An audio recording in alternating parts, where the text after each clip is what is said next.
ഇനിയിപ്പൊ ഈ വേസ്റ്റ് അവിടെ കൊണ്ട് കൊട്ടാനാണപ്പാ. എന്താ മല്ലിക പിറുപിറുക്കണ്? കൊച്ചമ്മ പാത്രം കഴുകി കഴിഞ്ഞു, ഇനി ഈ വേസ്റ്റ് ഞാൻ അവിടെ കൊണ്ട് കൊട്ടാനാണ്. ഓ അപ്പൊ അതാണ് കാര്യം. ഇത്ര ദിവസം ഞാൻ ഈ വേസ്റ്റ് അപ്പുറത്ത് തൊടിക്കിട്ടു. ഇന്നലെ അവരത് കണ്ടു.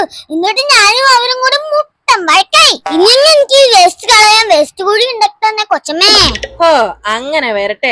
എന്നെ ഇവിടെ സെർവന്റ് ആക്കി നിർത്തിയിട്ട് നിനക്ക് മാസം ശമ്പളം തരണതേ എനിക്ക് വേസ്റ്റാ. അതും പോരാഞ്ഞിട്ട് ഇനി നിനക്ക് വേസ്റ്റ് കൊട്ടാൻ ഞാനൊരു വേസ്റ്റ് കുഴി കൊണ്ട് ഉണ്ടാക്കി കാശുകളെ എന്നെ കൊണ്ട് പറ്റില്ല. നീയേ ആ വേസ്റ്റും പിടിച്ചിട്ട് എന്റെ പിന്നാലെ അങ്ങോട്ട് വന്നേ. അത് നോക്ക്, നോക്ക് തോരപ്പം കുഴിച്ച കുഴികളാ. ഇവിടം തൊട്ടിട്ടേ കാണാ തല്ല വരണ്ട് ഓരോരോ കുഴികള്. ഇതിലേതെങ്കിലും ഒരു കുഴിയിൽ കൊട്ടിയാ മതി വേസ്റ്റ്. കൊട്ടിക്കോ മുഴുവൻ കൊട്ടിക്കോ. എത്ര കൊട്ടിയാലും നിറഞ്ഞോളൂ. ഇതും കൂടെ ഒഴിച്ചുവിട്, സെറ്റ് ആവട്ടെ. ഒഴിച്ചോ. മതി ഇത്ര ഉള്ളൂ കാര്യം. ഇപ്പൊ എങ്ങനെയുണ്ട് മല്ലികേ? വേസ്റ്റും പോയി, വേസ്റ്റ് കുഴിയുടെ പൈസയും ലാഭിച്ചു. ഇനി ഈ കുഴി എന്ന് പറയുമ്പോ അടുത്ത കുഴി, അത് കഴിഞ്ഞ അടുത്ത കുഴി. മനസ്സിലായില്ലേ? ശരി തോർപ്പന്റെ ഒരു കാര്യം. ഇതിലൂടെ പോയാൽ പല എത്തുവാണോ?